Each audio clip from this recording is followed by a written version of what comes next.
बहुत समय पहले की बात है। रामपुर नामक गांव में एक गरीब लड़की खुशी अपनी माँ और अपने अपाहिज पिता के साथ रहती थी। खुशी के पिता एक फैक्ट्री में मजदूरी का काम किया करते थे, लेकिन एक दिन अचानक एक सड़क हादसे में खुशी के पिता का एक्सीडेंट हो जाता है और वो अपाहिज हो जाते हैं। इससे उसकी माँ बहुत ज्यादा परेशान हो जाती है, इसलिए घर की सारी जिम्मेदारी अब खुशी के ऊपर आ जाती है। एक दिन खुशी अपनी माँ से कहती है, माँ, गांव में रहकर झाड़ू पोछे के चंद रुपए ही मिलते हैं, जिस वजह से पापा का इलाज भी अच्छी तरह से नहीं हो पा रहा और ना ही हम 2 समय का खाना ठीक से खा पा रहे हैं। इसीलिए मैंने सोचा है कि मुझे शहर चले जाना चाहिए। वहाँ पर नौकरानियों को अच्छी तनख्वाह मिल जाती है। बेटा, तुम सही कह रही हो। मेरे भाई की बेटी करिश्मा भी शहर में नौकरानी का काम करती है, झाड़ू पोछा ही करती है, लेकिन महीने के 8,000 रुपए मिल जाते हैं। तुमने बिल्कुल सही फैसला लिया है। जाओ और हमारी चिंता मत करना। मैं अपना और तुम्हारे पिता का अच्छे से ख्याल रख लूंगी। खुशी अपने माता पिता से विदा लेती है। फिर उसकी माँ उसे एक टिफिन में खाना देती है और 200 रुपए देती है। फिर खुशी शहर के लिए निकल जाती है। शहर जाकर वो एक घर से दूसरे घर काम मांगती है, लेकिन उसे 2 दिन हो जाते हैं भटकते भटकते, लेकिन कहीं भी उसे काम नहीं मिलता। वो अपने साथ जो थोड़ा बहुत खाना लेकर आई थी, वो भी खत्म हो जाता है। तभी खुशी सोचती है, 2 दिन हो गए मुझे इतने बड़े शहर में भटकते हुए, लेकिन मुझे कोई काम ही नहीं दे रहा। क्या किसी को नौकरानी की जरूरत नहीं है?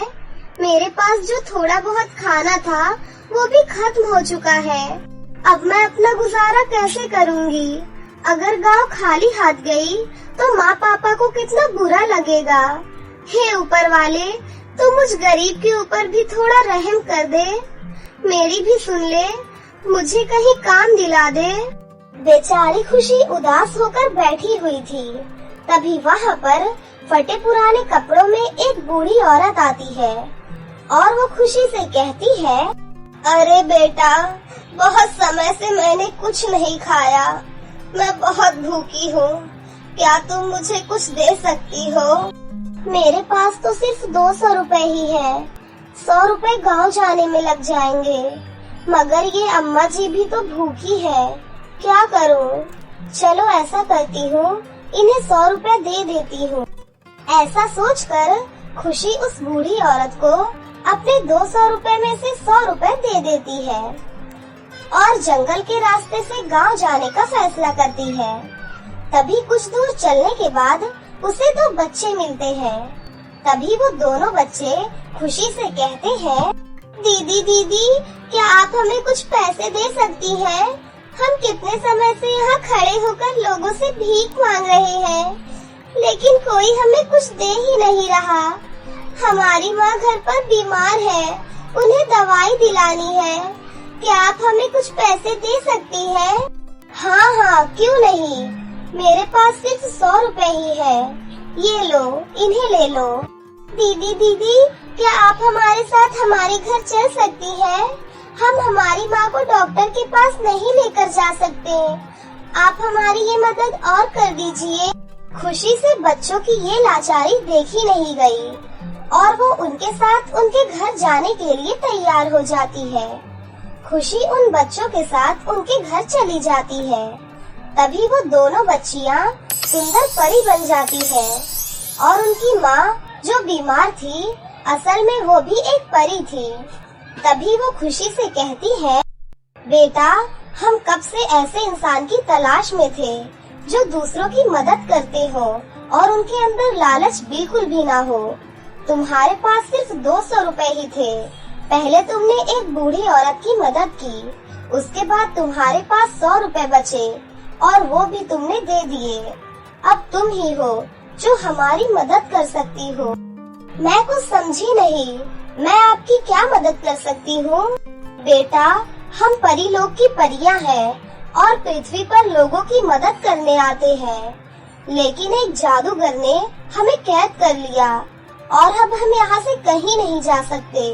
हमारी सारी शक्तियाँ हमारी जादुई छड़ी में है और उस जादूगर ने हमारी छड़ी जादुई गुलाब घर के अंदर रखी है। उसकी चाबी मेरे पास है, लेकिन उस गुलाब के घर को सिर्फ वही इंसान खोल सकता है जो बिल्कुल लालची ना हो और हमेशा दूसरों की मदद करता हो। बिटिया, क्या तुम उस गुलाब के घर को खोलकर हमारी जादुई छड़ियाँ ला सकती हो? खुशी उन परियों की मदद करने के लिए तैयार हो जाती है और उनसे जादुई गुलाब घर की चाबी लेती है और उस जगह पर पहुंच जाती है। खुशी वहां पर देखती है तो उसके सामने जादुई 3 गुलाब के घर थे। तभी एक गुलाब के घर से आवाज आती है, अगर तुम मुझे खोलोगी तो मेरे जादुई गुलाब के घर के अंदर बहुत सारे हीरे हैं। तुम उन्हें ले जाकर बेच सकती हो, जिससे तुम बहुत ज्यादा अमीर हो जाओगी और तुम्हें कभी भी धन दौलत की कोई कमी नहीं होगी। और अगर तुम मुझे खोलोगी तो मेरे अंदर बहुत सारे सोने के सिक्के हैं, जिसकी मदद से तुम्हें कभी भी धन दौलत की कोई कमी नहीं होगी। मेरे अंदर आओ और मेरे अंदर से धन दौलत ले जाओ। अगर तुम मुझे खोलोगी तो मेरे अंदर परियों की जादुई छड़ियाँ हैं, लेकिन तुम्हें कुछ भी नहीं मिलेगा। मेरे पास तुम्हें देने के लिए कुछ भी नहीं है। तुम खाली हाथ रह जाओगी। अब तुम्हारे हाथ में है कि तुम परियों की मदद करना चाहती हो या फिर धन दौलत लेकर अमीर होना चाहती हो। मुझे पैसों की बहुत ज्यादा जरूरत है और मेरे पास पैसे भी नहीं है, लेकिन फिर भी मैं धन दौलत का लालच नहीं करूँगी, क्योंकि लालच बुरी बला होती है। अभी सभी परियां बहुत ज्यादा मुसीबत में हैं। मुझे उनकी मदद करनी चाहिए और मुसीबत में फंसे लोगों की मदद करना बहुत पुण्य का काम है, जो कि किसी धन दौलत से नहीं कमाया जाता। इसलिए मुझे धन दौलत नहीं चाहिए, मुझे परियों की जादुई छड़ियाँ चाहिए। ये कहकर खुशी तीसरा जादुई गुलाब का घर खोलती है और वहाँ से जादुई छड़ियाँ लेकर परियों के पास आ जाती है और उन्हें दे देती है। तभी वो परी खुशी से कहती है, सच में खुशी, तुम बहुत ही अच्छी हो, वरना जिस तरह तुम्हें दोनों जादुई गुलाब घर ने धन दौलत का लालच दिया, तुम धन दौलत के लालच में आ जाती, लेकिन तुमने ऐसा नहीं किया। तुम हमारी जादुई छड़ियाँ लेकर आई, इसलिए मैं तुम्हें कुछ देना चाहती हूँ, तुम्हारी ईमानदारी देखकर। ऐसा कहकर वो परी अपने जादू से खुशी को बहुत सारे सोने के सिक्के, हीरे मोती और पैसे देती है। ये देखकर खुशी बहुत ज्यादा खुश हो जाती है और खुशी खुशी वो घर चली जाती है और अपने माता पिता को वो सारी बातें बताती है।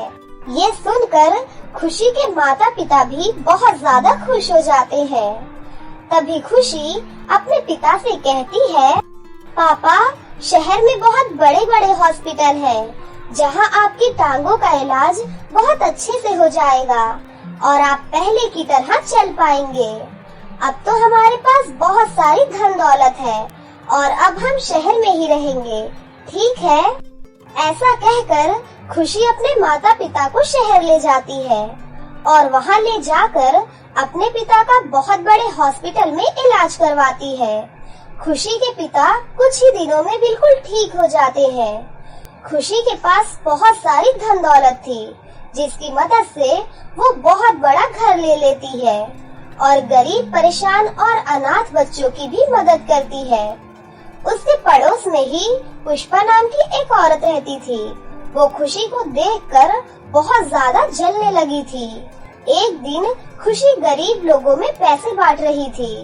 तभी पुष्पा उसे पैसे बांटते हुए देख लेती है और सोचती है, अरे, इसके पास इतने सारे पैसे आते कहाँ से हैं, जो ये गरीब लोगों में दान करती रहती है। मुझे पता लगाना होगा। ऐसा सोचकर पुष्पा खुशी के ऊपर नजर रखने लगती है और एक दिन उसका पीछा करती है और उसे पता चल जाता है कि जंगल के पास जादुई 3 गुलाब के घर है और उनकी चाबी खुशी के पास है। तभी वो मौका देखकर खुशी के घर से वो चाबी चुरा कर वहाँ पहुँच जाती है।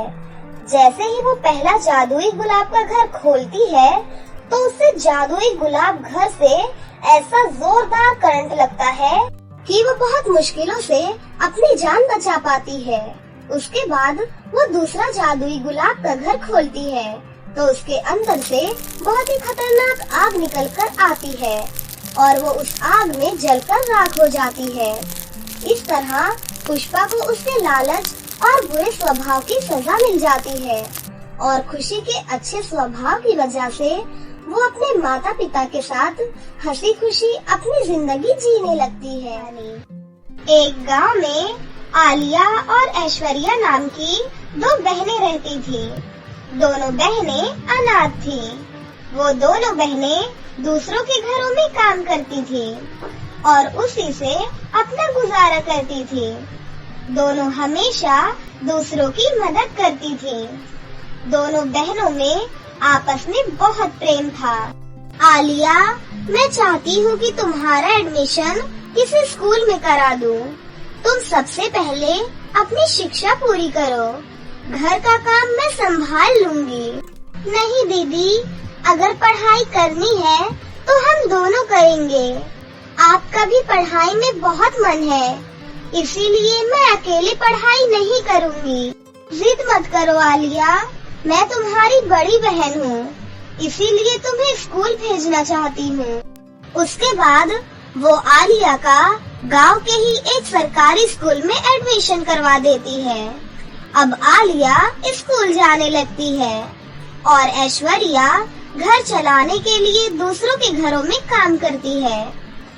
एक दिन दोनों बहनें बाजार से राशन लेने जा रही थी कि तभी रास्ते में उन्हें एक घायल मासूम बिल्ली दिखाई देती है। अरे, लगता है ये बिल्ली बहुत जख्मी है। हाँ दीदी, हमें इसकी मदद करनी चाहिए। दोनों बहनें बिल्ली को उठाकर अपने घर ले आती हैं। उसके बाद उसकी मरहम पट्टी करती हैं और उसे खाना भी देती हैं। दोनों बहनें उस बिल्ली का बहुत ख्याल रखती हैं। कुछ दिनों बाद वो बिल्ली पूरी तरह से स्वस्थ हो जाती है। एक दिन वो बिल्ली भागने लगती है। अरे दीदी, देखो, हमारी बिल्ली भाग रही है।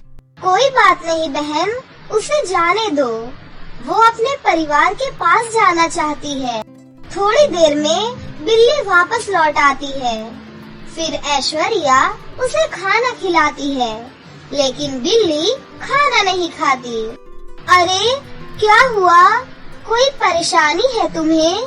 म्याऊ, म्याऊ। दीदी, लगता है ये कुछ बोलना चाहती है। क्या हुआ बिल्लो? क्या बताना चाहती हो?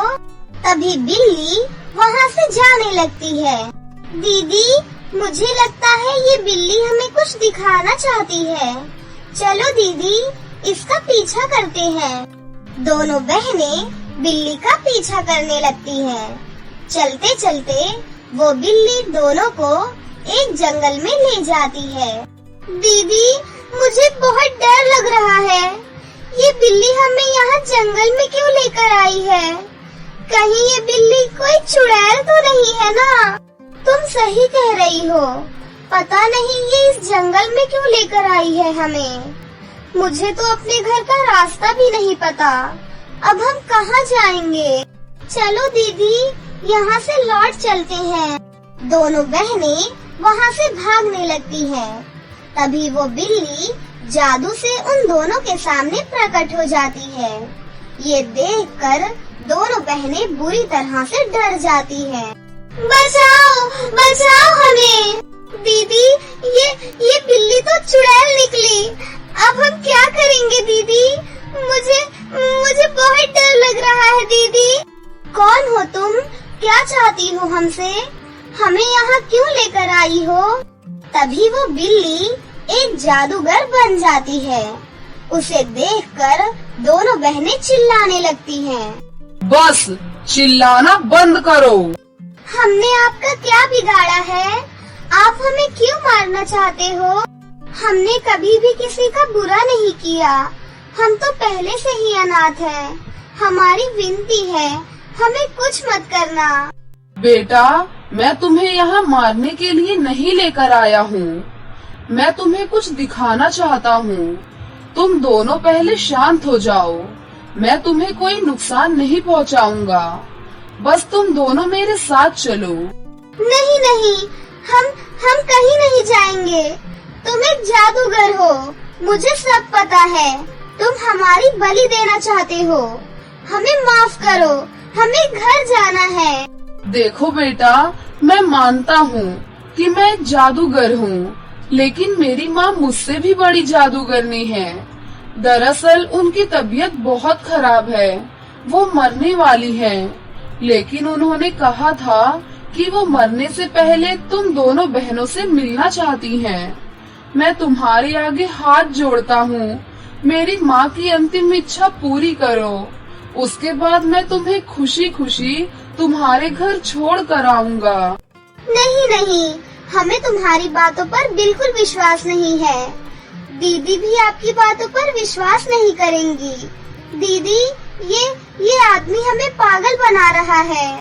देखो, अगर तुम सच बोल रहे हो तो हम तुम्हारे साथ चलने के लिए बिल्कुल तैयार हैं, क्योंकि मरने वाले की आखिरी इच्छा पूरी करना एक पुण्य का काम होता है। जादूगर अपने जादू से वहाँ 2 जादुई झाड़ू प्रकट करता है। तुम दोनों बहनें अपनी अपनी झाड़ू पर बैठ जाओ। दोनों बहनें जादुई झाड़ू पर बैठ जाती हैं और जादूगर के पीछे चलने लगती हैं। जादूगर उन दोनों को अपने घर ले जाता है। वहाँ पर एक बूढ़ी जादूगरनी दिखती है। माँ, देखो माँ, मैं दोनों बहनों को ले आया हूँ। प्रणाम बूढ़ी अम्मा। खुश रहो बेटियों। अम्मा, आपने हमें यहाँ क्यों बुलाया है? हम तो आपको जानते तक नहीं। तुम मुझे नहीं जानती, ये बात मैं जानती हूँ बेटा, लेकिन मैं तुम्हें बहुत अच्छे से जानती हूँ। तुम्हारी माँ मेरे पास जादू सीखने आती थी। वो बहुत ही अच्छी और नेक दिल की औरत थी। मरने से पहले वो मुझे कुछ दे कर गई थी। अब समय आ गया है कि वो चीजें मैं तुम्हें वापस लौटाऊं। जादूगरनी अपने जादू से 2 जादुई गुलाब के फूल प्रकट करती हैं। ये लो बेटा, ये जादुई गुलाब हैं। तुम इनको किसी खुले मैदान में रख देना। उसके बाद तुम्हें खुद पता चल जाएगा कि क्या होता है। दोनों बहनें अपना अपना गुलाब का फूल ले जाती हैं और उस गुलाब को किसी खुले मैदान में रख देती हैं। गुलाब के रखते ही दोनों गुलाब 2 बहुत बड़े गुलाब के घर बन जाते हैं। अरे वाह, कितने सुंदर घर है दीदी। चलो बहन, अंदर चलकर देखते हैं। उसके बाद दोनों बहनें अपने अपने गुलाब घर में चली जाती हैं। गुलाब घर के अंदर बहुत सारी धन दौलत भरी हुई थी और गुलाब घर से वो जो भी मांगती थी बदले में उन्हें वो मिल जाता था। ऐश्वर्या गरीब लोगों की मदद करने लगी थी। एक दिन कुछ औरतें भीख मांग रही थी। देखो तो जरा, कितनी बेसहारा है ये। मुझे इनकी मदद करनी चाहिए। ऐश्वर्या अपने जादुई गुलाब घर के अंदर जाती है। हे जादुई गुलाब घर, क्या तुम इन गरीब औरतों की मदद के लिए मुझे कुछ पैसे दे सकते हो? हाँ, मैं यहाँ पर तुम्हारी मदद के लिए ही हूँ। उसके बाद जादुई गुलाब घर से बहुत सारी धन दौलत प्रकट होती है। ऐश्वर्या उन पैसों को ले जाकर उन गरीब औरतों में बांट देती है। तुम ये पैसे रख लो और अपना कोई काम शुरू करो। आज के बाद तुम कभी भी भीख मत मांगना। आपका बहुत बहुत धन्यवाद बहन। वहीं दूसरी तरफ आलिया धीरे धीरे बहुत घमंडी हो जाती है और दूसरों की मदद भी नहीं करती। एक दिन आलिया शॉपिंग करने जा रही थी, तभी उसे रास्ते में एक बुढ़िया दिखाई देती है। बिटिया, मैं बहुत भूखी हूँ बिटिया, मुझे कुछ खाना दे दे। खाना नहीं है तो पैसे दे दे बिटिया। क्यों रे बुढ़िया, मेरे पास क्या पैसों का पेड़ लगा है जो तुझे उसमें से तोड़ कर दे दूं? मेहनत तो की नहीं जाती, भीख मांगने की आदत पड़ी हुई है। आलिया जादुई गुलाब घर के अंदर जाती है और बहुत सारे पैसे मांगती है। उन पैसों को वो अपने दोस्तों के साथ पार्टीज में उड़ा देती है और बहुत सारी शॉपिंग भी करती है। एक दिन जादुई गुलाब घर बहुत गुस्सा हो जाता है। आलिया, तुम मेरा गलत फायदा उठा रही हो। तुम कभी भी किसी की मदद नहीं करती, ये गलत बात है। अरे अपनी बकवास बंद कर, मुझे ज्यादा ज्ञान मत बांट। तू सिर्फ मेरी मौज मस्ती के लिए ही बना है, इसीलिए जो मैं कहूँगी चुपचाप वही कर। आलिया की ये बात सुनकर गुलाब घर को गुस्सा आ जाता है और वो वहाँ से गायब हो जाता है। उसके बाद आलिया की सारी कीमती चीजें भी वहाँ से गायब हो जाती हैं और आलिया बहुत गरीब हो जाती है। वो रोते रोते अपनी बहन के गुलाब के घर के अंदर जाती है, लेकिन घर के अंदर जाते ही उसे एक जोरदार करंट लगता है और वो दूर कहीं जाकर गिर जाती है। दीदी बाहर आओ, दीदी जल्दी से बाहर आओ। दौड़ते दौड़ते ऐश्वर्या घर से बाहर आती है। क्या हुआ बहन, तू चिल्ला क्यों रही है? आलिया अपनी बड़ी बहन को वो सारी बातें बताती है। ये तुम्हारी ही गलती है, तुझे पता है लालच करना बहुत गलत है। आज तेरे ही लालच की वजह से तेरी ये हालत हुई है। मुझे माफ कर दो दीदी, मैं आज के बाद कभी भी लालच नहीं करूँगी। ठीक है बहन, अब से तुम मेरे साथ मेरे ही गुलाब घर के अंदर रहना। उसके बाद से दोनों बहनें खुशी खुशी अपने गुलाब घर के अंदर रहने लग जाती हैं। एक गांव में सोनम अपनी नानी सीता के साथ रहती थी। उसकी नानी दूसरों के घरों में काम करती थी, उसी से दोनों का गुजारा हो रहा था। वहीं सोनम पास के एक सरकारी स्कूल में पढ़ने जाती थी। उन्हीं के पड़ोस में सोनम के मामा पीके और उसकी मामी अनुष्का रहा करती थी। कुछ समय पहले जब सोनम के माता पिता एक सड़क हादसे में टपक गए थे, तो उसके मामा मामी ने मिलकर सोनम और उसकी नानी को घर से बाहर निकाल दिया था और सारी जमीन जायदाद पर अपना कब्जा कर लिया था। एक दिन सीता काम करके घर वापस लौट रही थी कि तभी उसे गांव की दो औरतें मिलती है। अरे नानी जी, आप इस उम्र में काम क्यों कर रही हो? अरे आपके तो इतने अच्छे बहू बेटा भी हैं, उनके पास रह लिया करो ना। नहीं बेटा, उन दोनों की तो तुम बात ही मत करो। मेरी कोई बहू कोई बेटा नहीं है। उस अनुष्का ने मेरे बेटे पर पता नहीं क्या जादू कर दिया है। वो सिर्फ उसी की सुनता है, अपनी माँ की तो वो एक नहीं सुनता। इतना कहकर सीता वहाँ से चली जाती है। तभी वो दोनों औरतें अनुष्का के पास पहुँच जाती हैं और उसे सीता की सारी बातें बता देती हैं। अच्छा, इस बुढ़िया की इतनी औकात हो गई कि अब गांव के सामने मेरी बेइज्जती कर रही है। इस बुढ़िया को तो मैं अभी सबक सिखाती हूँ। चुपके चुपके अनुष्का सीता के घर पहुँच जाती है। क्यों रे बुढ़िया, तुझसे आराम से बैठा भी नहीं जाता, मेरी चुगली करती घूम रही है? नहीं बेटा, तुम्हें जरूर कोई गलत फहमी हुई है, मैंने किसी को कुछ भी नहीं कहा। अरे अपनी बकवास बंद कर, मैं तेरे बारे में सब जान चुकी हूँ। अब देख मैं तेरी क्या हालत करती हूँ। आज के बाद तू कुछ भी बताने लायक नहीं बचेगी। इतना कहकर अनुष्का डंडे और लातों से सीता को मारने लग जाती है। नहीं बेटा, मुझे माफ कर दे बेटा, मैंने सच में तेरे बारे में कुछ भी नहीं कहा। बेटी। नहीं बुढ़िया, अब तो मैं तुझे कुछ कहने लायक भी नहीं छोड़ूंगी। पीट पीट कर अनुष्का सीता को बेहोश कर देती है। अरे लगता है इस बुढ़िया का टिकट कट गया।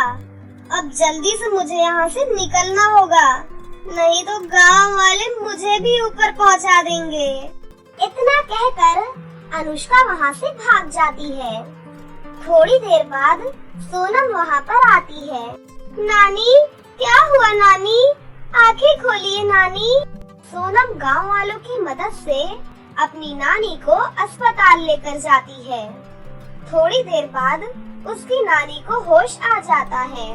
नानी, क्या हुआ था? सीता सोनम को वो सारी बातें बताती है। ये सुनकर सोनम बहुत दुखी हो जाती है। थोड़ी देर बाद उनके पास डॉक्टर आता है।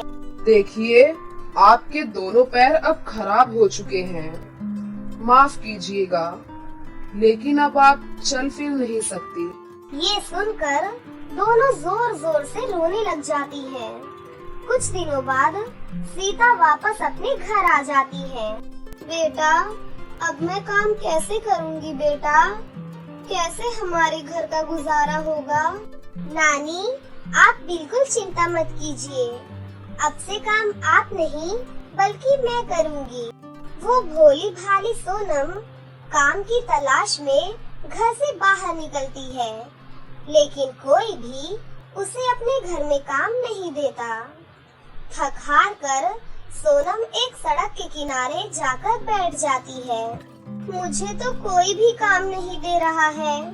मैं कैसे अपनी नानी की दवाइयाँ लेकर आऊंगी और कैसे उन्हें खाना खिलाऊंगी? तभी सोनम को एक बूढ़ा आदमी दिखाई देता है। अरे बेटा, जरा इधर आओ, मेरी मदद करो बेटा। बताइए बाबा, क्या मदद करूं मैं आपकी? बेटा, मेरे पास बहुत सारा सामान है, तुम थोड़ा सामान लेकर मेरे घर पहुंचा दो बेटा। खुशी खुशी सोनम बाबा का सामान उसके घर तक पहुंचा देती है। तुम्हारा बहुत बहुत धन्यवाद बेटी। बाबा, मेरी नानी बहुत बीमार है, उनके लिए दवाइयाँ और खाना लेकर जाना है मुझे। क्या आप मुझे कहीं काम दिलवा सकते हैं बाबा? बेटी, अभी तुम बहुत छोटी हो, तुम क्या काम कर सकती हो बेटी? बाबा, मैं कोई भी काम कर सकती हूँ, आप बस मुझे काम दिलवा दीजिए। बेटी, मैं तुम्हें एक बगीचे के मालिक के पास लेकर चलता हूँ, शायद वो तुम्हें कोई काम दे सकता है। बूढ़े बाबा उसे गुलाब सिंह के पास लेकर जाते हैं। साहब, ये एक गरीब बच्ची है, इसे आप कोई काम दे दीजिए तो इसका भला हो जाएगा। हाँ तो ठीक है। ए लड़की,